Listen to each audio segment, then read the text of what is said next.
The Empire demanded obedience. Humans replied with fire and ruin. Part 1. The Ultimatum. The stars had belonged to the Dominion for 12,000 years.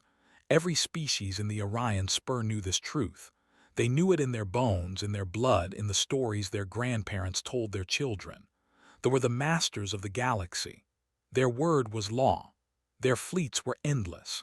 And no one, in all the long history of their rule, had ever said no to them and lived. Admiral Aran stood on the bridge of his flagship, the Eternal Silence, and looked at the blue world floating in the void before him. His skin was gray and smooth, stretched over a skull that was longer than any human's. His eyes were black pools that reflected no light.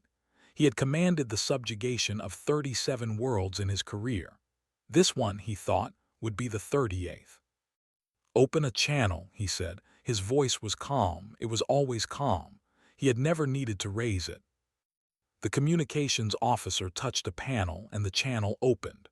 Aran's message went out to every receiver on the planet below. Every radio, every screen, every device that could receive a signal. He wanted them all to hear. "People of this world," he began, "I am Admiral Aran of the Dominion. I come to you not as a conqueror, but as a messenger. The Dominion has watched your progress with interest. You have achieved faster-than-light travel. You have built stations among your planets. You have shown yourself to be a species of some small worth." He paused. Behind him, 40 dreadnoughts hung in the darkness, their weapons powered down but ready. Each ship was 3 kilometers long. Each carried enough firepower to burn a continent to glass. "The Dominion offers you a place in our great family," Aran continued. "You will disarm your military vessels. You will submit to genetic. You will accept population quotas as we see fit. In exchange, you will be permitted to serve. You will have access to our technology, our medicine, our protection. Many species have accepted these terms. They live comfortable lives under our guidance." He clasped his hands behind his back. "You have 72 hours to accept. If you do not, we will begin corrective bombardment of your coastal population centers. This is not a negotiation. This is a kindness. We could simply take what we want. Instead, we offer you the chance to kneel." The channel closed. Aran turned to his tactical officer. "What do you think, 2 days before they accept? 3. The tactical officer, a younger with nervous eyes, checked his displays. "Their military vessels are primitive, Admiral. Chemical rockets, basic energy weapons. They pose no threat to us." "Of course they don't," Aran smiled. It was not a pleasant expression. No one ever does. On Earth, the message played on every screen in every home. People stood in the streets and watched it on public displays. They listened in their cars, in their offices, in their schools. And when it was over, there was silence. Then there was anger. The United Terran Council met within the hour. Representatives from every nation gathered in the Great Chamber in Geneva. They argued, as humans always argue. Some wanted to surrender. They pointed at the ships in orbit, at the power those ships represented. They said that survival was better than extinction. But others stood up. They talked about freedom. They talked about what it meant to be human. They talked about every war their species had ever fought, every tyrant they had ever overthrown, every time someone had told them to kneel and they had refused. The vote was not unanimous. It never is with humans, but it was enough. President, leader of the council, recorded the reply herself. She was 53 years old, with gray in her black hair and steel in her eyes. She had grown up in the slums of Mexico City. She had fought her way to the top through intelligence and will and a complete refusal to accept that anything was impossible. "Admiral Aran," she said, "we have received your terms, we have read them carefully, we have discussed them among ourselves as is our way, and we have a counteroffer." She leaned forward, and her eyes seemed to burn through the screen. "Leave." The message reached the Eternal Silence 3 minutes later. Aran listened to it once, then again, then a third time. "Is this a joke?" he asked. Do these creatures not understand what they face? Perhaps they need a demonstration, his tactical officer suggested. A small bombardment, one of their smaller cities, it would show them we are serious. Oran considered this. It was standard procedure after all. Most species needed to see their homes burn before they understood their position. But something about this felt different. The human leader had not begged. She had not pleaded. She had looked into the camera and told him to leave as if she actually believed he would. No, he said slowly. We will wait. Give them their 72 hours. Let them sit with their fear. When the deadline passes, we will burn their largest coastal city. Then they will understand. But the humans did not sit with their fear. In bunkers deep beneath the Earth's surface, in secret facilities that not even most governments knew about, something was happening. 10 years ago, a Dominion scout ship had crashed in the Siberian wilderness. The Dominion had thought it lost. They had not thought to look for it. Why would they? It was just one small ship. But humans are curious creatures. They had found the ship. They had studied it. They had taken it apart piece by piece and learned its secrets. The gravity-shear weapons that could tear through any hull. The shield frequencies that could be disrupted if you knew the right codes. The FTL drives that bent space itself. They had learned, and they had built. Now, as the deadline counted down, freighters launched from hidden bases across the solar system. They carried cargo that was not listed on any manifest. They flew to positions behind Mars, behind Jupiter, into the asteroid belt where the Dominion sensors did not look. President watched the preparations from her command center. General stood beside her, his face grim. Are we ready? She asked. As ready as we'll ever be, he said. The missiles are in position. The strike craft are standing by. But I won't lie to you, Madam President. We're outnumbered. Our technology is still crude compared to theirs. A lot of people are going to die. Nodded. She had known this from the moment she gave the order. But she had also known something else. Something that the Dominion, in all their 12,000 years of rule, had never learned. There are some things worth dying for, she said, and some things worth killing for. Freedom is both. She turned to the communications officer. Send the final message. Tell our people to be ready. When those 72 hours end, we're not going to be the ones who burn. In orbit, Admiral Iran waited. He was patient. He had done this many times before. He knew how it ended. He was wrong. The Empire demanded obedience. Humans replied with fire and ruin. Part 2, The First Fire. The countdown reached zero at exactly midnight Greenwich Mean Time. Admiral Iran stood on his bridge and watched the last seconds tick away. Around him, his officers were calm. They had done this before. They knew how the story ended. Time is up, the tactical officer announced. The humans have not responded. Iran nodded slowly. He felt something like disappointment. He had hoped in some small way that these creatures would be different, that they would show some wisdom, but they were like all the others in the end. Proud, foolish, soon to be broken. Target their largest coastal city, he ordered. The one they call Shanghai. Begin bombardment.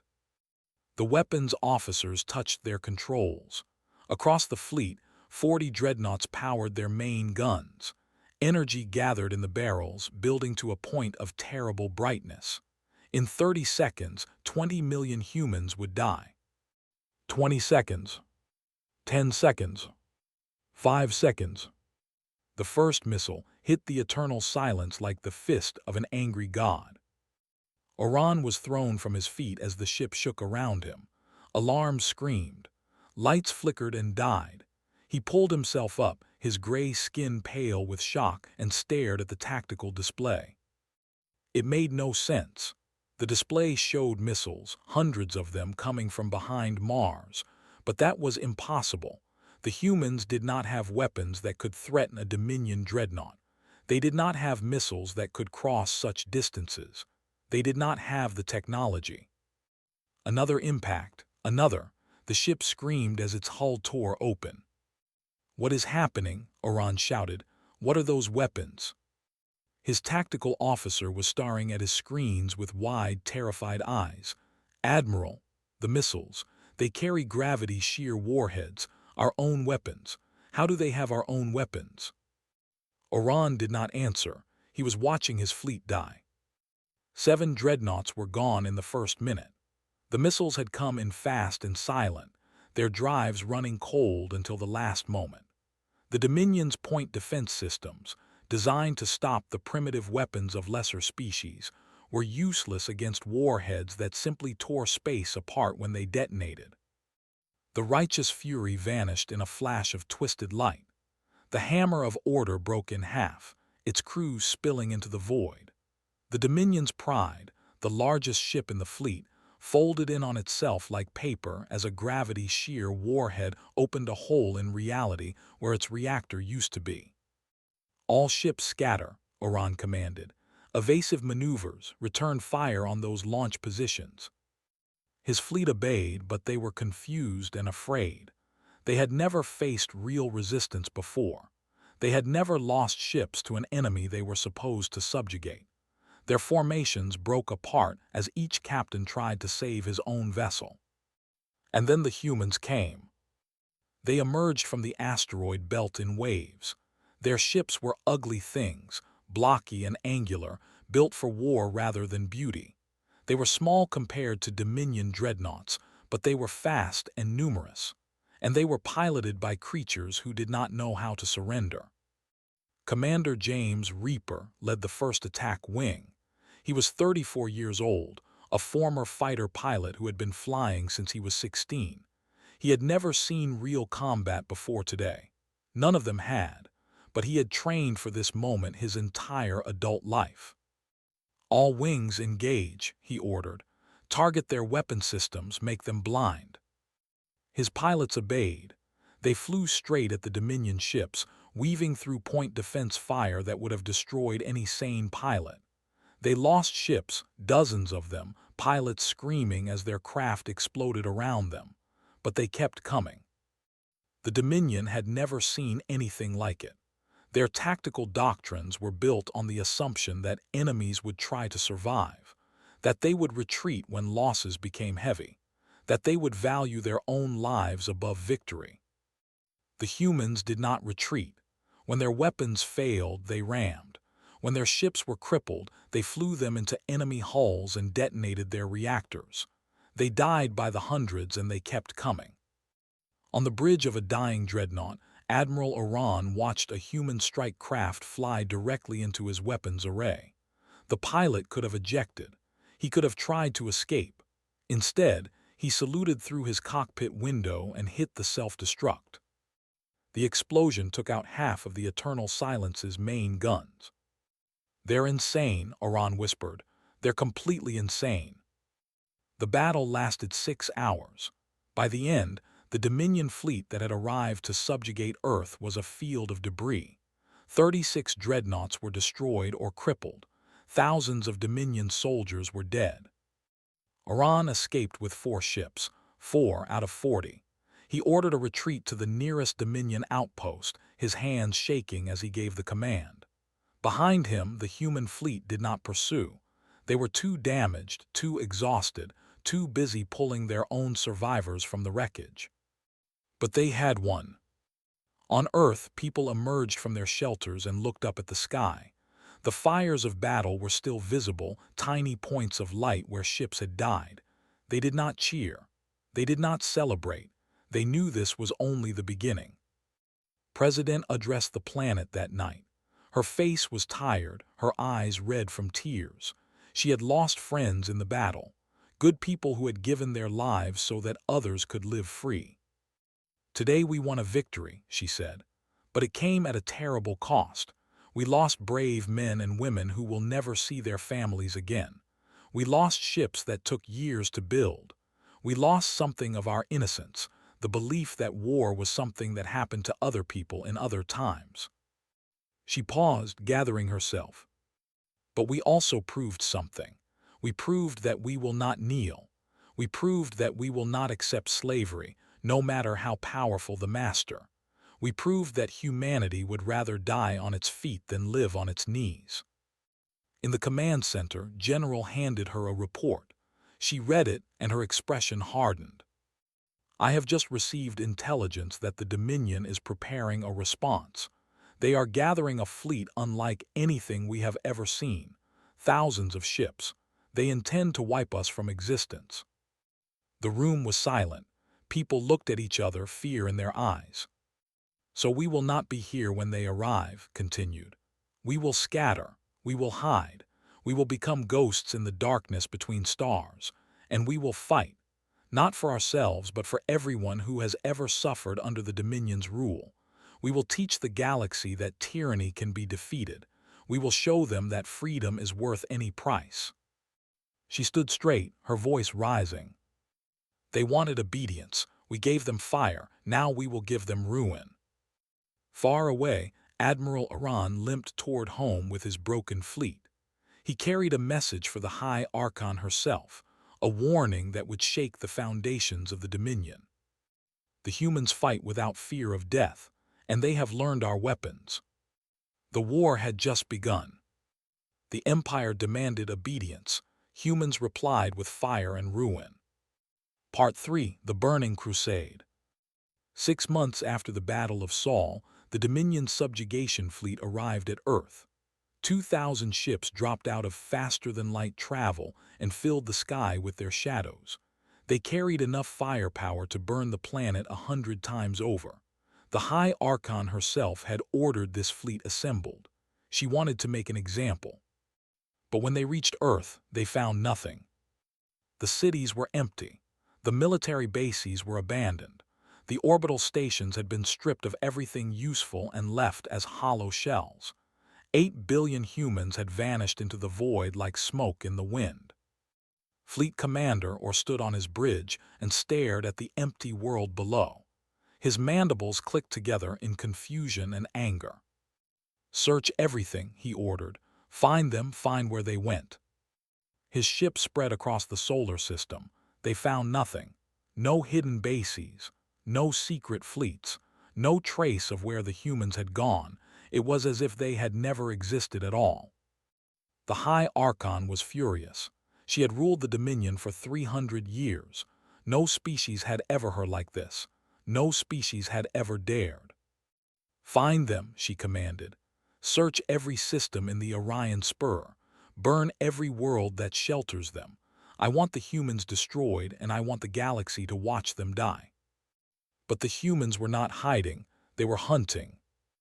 Commander, daughter of the former president who had died in the evacuation of Earth, led the first strike. Her mother had passed the torch to her with her dying breath, asking her to carry on the fight, had sworn that she would.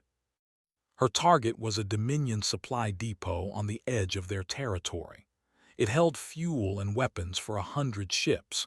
It was defended by only a small garrison, because the Dominion had never needed to defend their supply lines before. No one had ever been foolish enough to attack them. Strike force was small. 12 ships, crewed by volunteers who knew they might not come back. They dropped out of FTL in the middle of the depot's defense grid and started killing. The battle was over in 40 minutes. The depot was a cloud of burning metal. The garrison was dead, and force was gone before Dominion reinforcements could arrive. It was the first of many such strikes. Across Dominion space, human cells began their campaign of terror. They hit fuel stations and communication relays. They attacked slave processing facilities and freed the prisoners inside.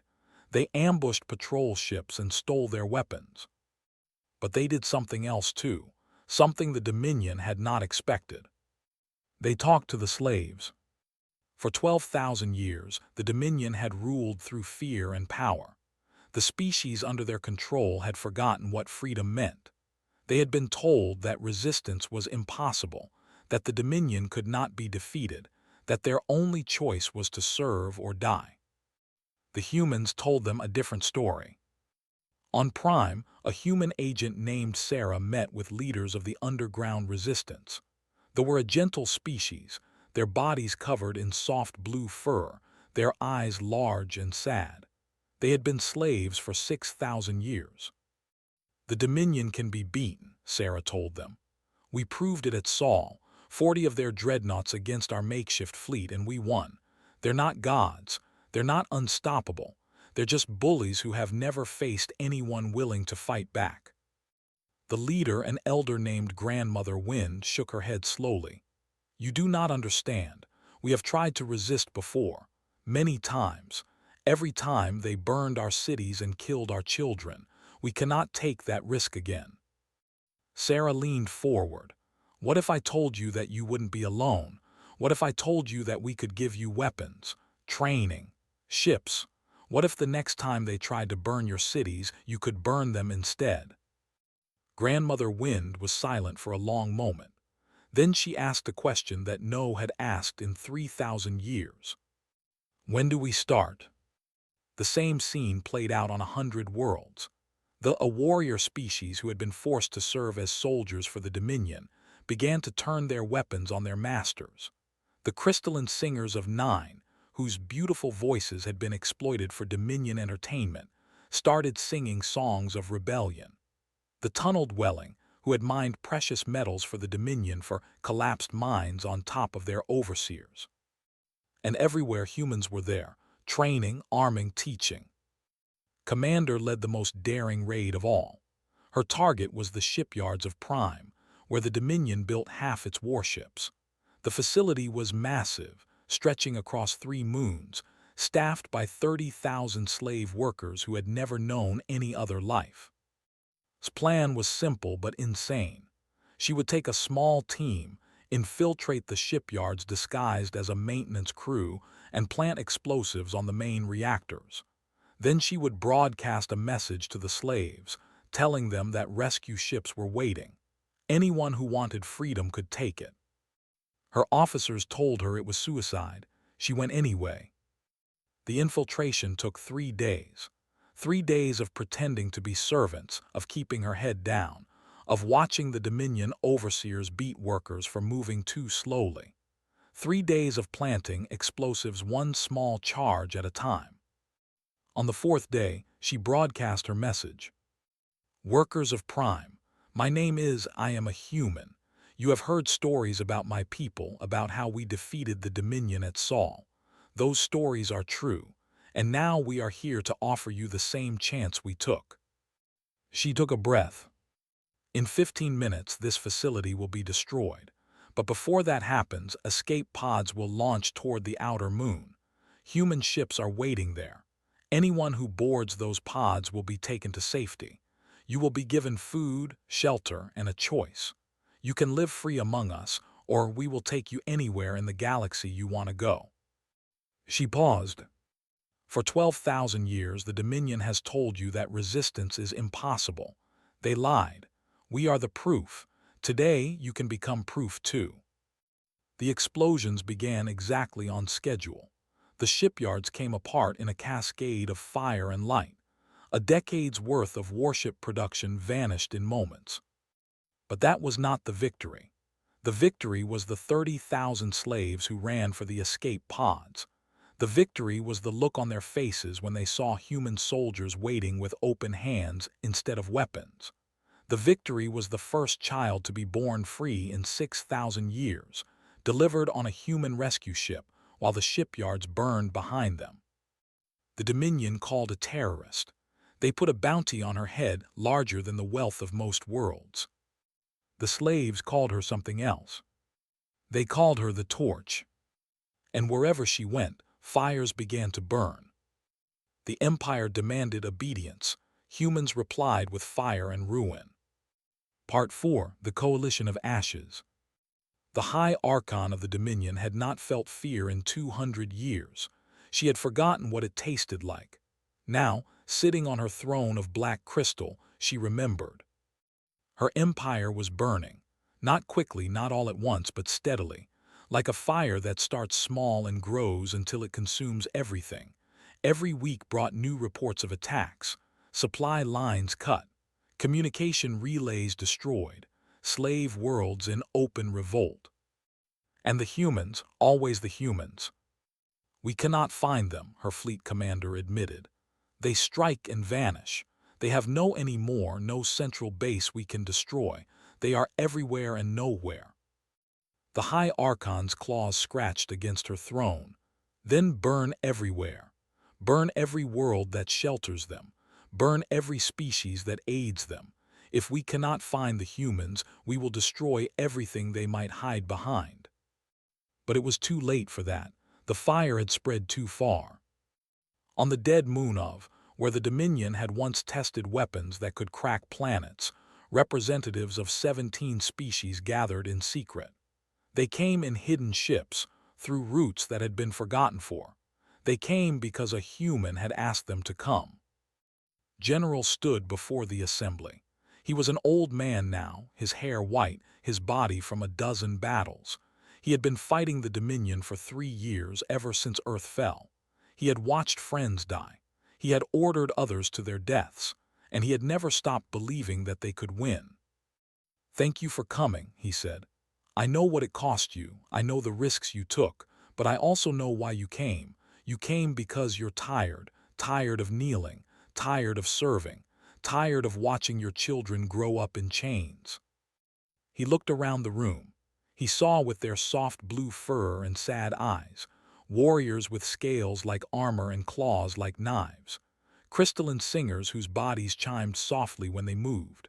From the tunnels, their skin pale from generations without sunlight, and a dozen other species, each with their own history of suffering under the Dominion. "The Dominion has ruled for 12,000 years, continued. In that time, they have told you that resistance is impossible. They have told you that they are invincible. They have told you that the only way to survive is to obey." He smiled, and there was something fierce in it. They were wrong. Commander stepped forward. She was 30 now, no longer the young officer who had led the first raids. The years had hardened her, left scars on her face and shadows in her eyes, but they had also made her into something the galaxy had not seen in. A symbol, a torch. 3 years ago my mother told the Dominion to leave, she said. They laughed. They thought they would crush us in days. Instead, we destroyed their fleet. We scattered into the void, and we started a fire that has spread across the galaxy. She activated a holographic display. It showed the Dominion's territory, a vast expanse of stars. Red dots marked attacks. There were hundreds of them. "Every one of these dots is a victory," said. "A supply depot destroyed, a slave world liberated, a warship captured. We did this with a handful of ships and a few thousand fighters. Imagine what we could do together." The elder grandmother Wind rose slowly to her feet. She was ancient now, her fur gone gray, her movements stiff with age, but her voice was strong. "We have brought what we can. Our are few, but they are fast. Our people know the routes the Dominion does not watch." A commander stepped forward, his scales gleaming in the low light. "The Dominion forced us to serve as their soldiers. We know their tactics, their codes, their patrol routes. We will turn that knowledge against them." One by one, the representatives spoke.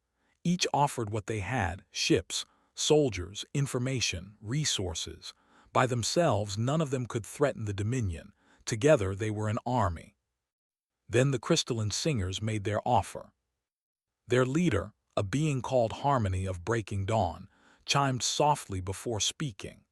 The singers communicated through music as much as words, and their voices seemed to hang in the air like echoes.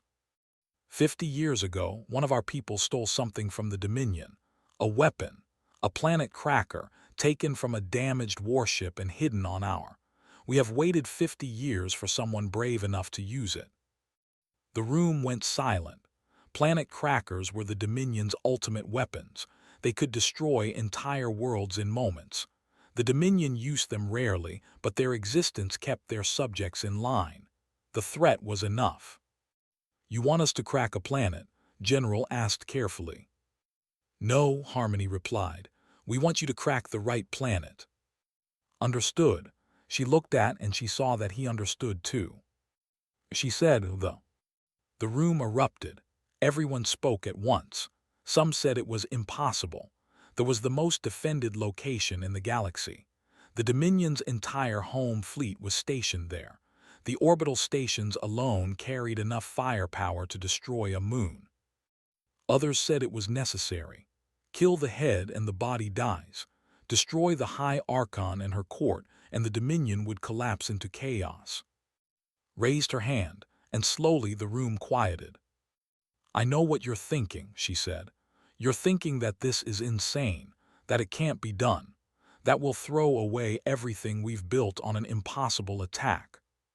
She looked around the room, meeting every eye. "You've spent 12,000 years believing what the Dominion told you about what's possible. We've spent 3 years proving that everything they taught you was a lie." She stepped forward. "They told you that you couldn't resist. You're resisting. They told you that you couldn't fight. You're fighting. They told you that their fleet was invincible. We've destroyed hundreds of their ships. Every time they said something was impossible, we proved them wrong."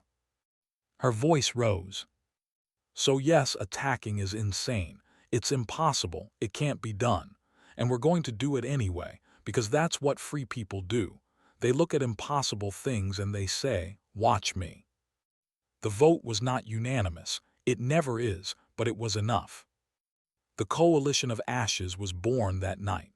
17 species, united by hatred of the Dominion and hope for something better. They had 3 months to prepare. 3 months to gather their forces, to plan their attack, to turn a collection of rebels into an army. As the meeting ended, Grandmother Wind approached. "I knew your mother," she said softly.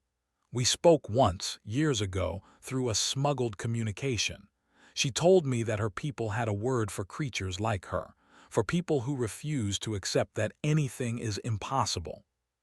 "What word?" asked. Grandmother Wind smiled, and for a moment she did not look old at all. "She called them human." The Empire demanded obedience. Humans replied with fire and ruin. Part 5: Fire and Ruin. The Coalition fleet dropped out of faster-than-light travel at the edge of gravity well.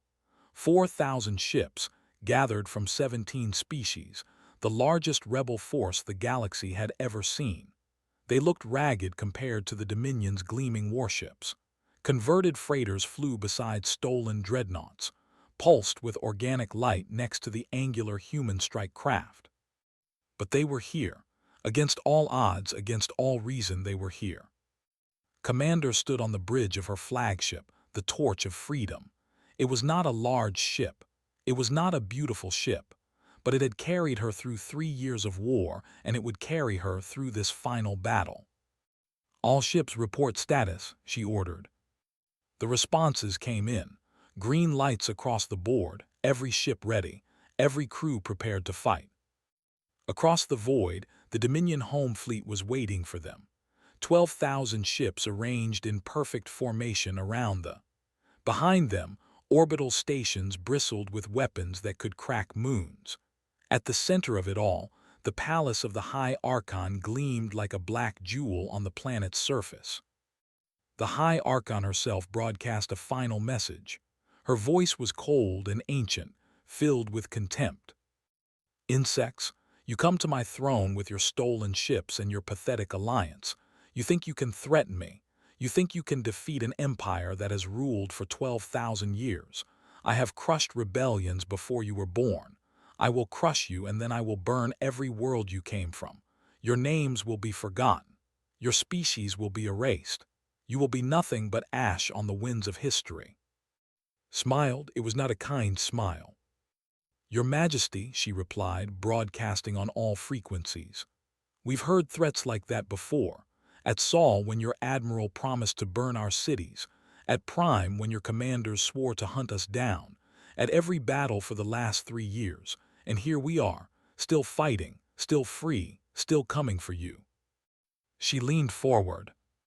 "So here's my reply. You wanted obedience. We give you fire. You wanted slaves. We give you ruin. And today we give you death." The battle began. The Coalition's first wave crashed against the Dominion formation like a storm against a mountain. Ships died in dozens. their crews burning as their hulls were torn apart. The Dominion's firepower was overwhelming, their discipline perfect, their formations unbreakable. But the Coalition had not come to win the space battle. They had come to get something through. Deep in the Coalition fleet, hidden among the chaos of burning ships and screaming weapons fire, a single freighter flew a careful path. It was called the Last Hope, and it carried the future of the galaxy in its cargo hold. The planet cracker that the crystalline singers had hidden for 50 years, the weapon that could end this war. General commanded the battle from the torch of Freedom's tactical center. He watched his forces die on the displays, each green light winking out representing hundreds of lives ended. It hurt. It would always hurt, but he could not stop. Not now. Third attack wing, push forward on the left flank, he ordered. Draw their fire. Fourth wing, support them. We need to open a gap. The attack wings obeyed. They flew into the teeth of the Dominion's guns, dying by the hundreds, their pilots knowing they were buying time with their blood. Watch from the bridge. Her hands were shaking, but her voice was steady. How long until the Last Hope is in position? 15 minutes, her tactical officer replied, if they can get through the defense grid. 15 minutes. In 15 minutes, more than half her fleet would be gone. The price of victory was measured in bodies. But the Coalition kept pushing. The absorbed fire that would have destroyed metal vessels, their organic hulls healing even as they burned. The warriors flew their captured dreadnoughts into the heart of the Dominion formation, fighting with the fury of a species that had served as slaves for. The crystalline singers broadcast their death songs across all frequencies, beautiful and terrible, a music that seemed to give strength to those who heard it. And the humans fought like they always fought, without fear, without surrender, without any thought of survival except as something to be spent for victory. The battle raged for 3 hours. By the end, the Coalition had lost 2,000 ships. The Dominion had lost twice that many, but they still outnumbered the rebels. Their orbital stations were still operational. Their defenses were still holding. But the Last Hope had reached its position. On the bridge of the small freighter, Captain David checked his displays one final time. He was 32 years old. He had a wife and a daughter waiting for him on a hidden station 3 systems away. He would never see them again. FTL drive is charged, his engineer reported. The planet cracker is ready. Nodded, his plan was simple. Use the FTL drive to jump the ship inside's mantle. The moment they dropped out of FTL, they would be crushed by the planet's mass. But the planet cracker would activate first. It would tear the world apart from the inside. He had volunteered for this mission knowing what it meant. They all had. Send a message to the fleet, he said. Tell them, see you on the other side. The Last Hope vanished in a flash of light. On the bridge of the Torch of Freedom watched the freighter disappear from her displays. For a moment nothing happened. The battle continued, ships died, weapons fired. Then began to crack. It started as a tremor, a ripple across the planet's surface. Then the cracks appeared, spreading like spiderwebs across continents. Light poured from the wounds, the light of a world's core being torn apart. The palace of the High Archon collapsed into a chasm that had opened beneath it. Cities vanished into fire. Oceans boiled. The Dominion home fleet watched in horror as there died. Their formation broke. Their chain of command collapsed. Captains who had never known fear in their lives screamed as the center of their empire was ripped apart before their eyes. The High Archon had just enough time to understand what was happening before the ground beneath her feet opened up and swallowed her forever. Did not celebrate, she simply gave her next order. All ships broadcast on every frequency. Let the galaxy know what happened here. General recorded the message himself. His voice was tired but strong. To every world that labored under the Dominion's chains, you are free. The High Archon is dead. The is destroyed. The empire that ruled you for 12,000 years is broken. He paused, and when he spoke again, his voice carried a warning. To every tyrant who would take their place, remember what happened here. Remember that when you demand obedience, some species will answer with fire and ruin. Remember that the coalition is watching. And remember that we will never stop fighting for freedom. The message went out to every corner of the galaxy. On 1,000 worlds, slaves looked up at their masters and realized that the chains that had bound them were suddenly very weak. The war was not over. It would take years to hunt down the remnants of the Dominion, to free every slave world, to build something new from the ashes of the old empire. There would be more battles, more deaths, more sacrifices. But as the coalition fleet limped away from the burning remains they carried something that had not existed for 12,000 years. Hope stood on her bridge and looked out at the stars. Somewhere out there was the solar system where her species had been born. Earth was still empty, still waiting for its children to return. Maybe someday they would. Maybe someday humans would walk on that blue world again, free and unafraid. But not yet. There was still work to do. She turned to her crew, to the tired faces and wounded bodies that had fought beside her through the longest night the galaxy had ever known. Set course for the next system, she ordered. There are still worlds that need to hear the news, still people who need to know that freedom is possible. Her tactical officer smiled. "We're the first, Commander." Looked at the star map. Thousands of points of light, thousands of worlds still waiting to be freed. "Everywhere," she said. "We go everywhere." The torch of freedom jumped to FTL, carrying its crew toward new battles, new victories, new hope. Behind them, the last embers faded into darkness.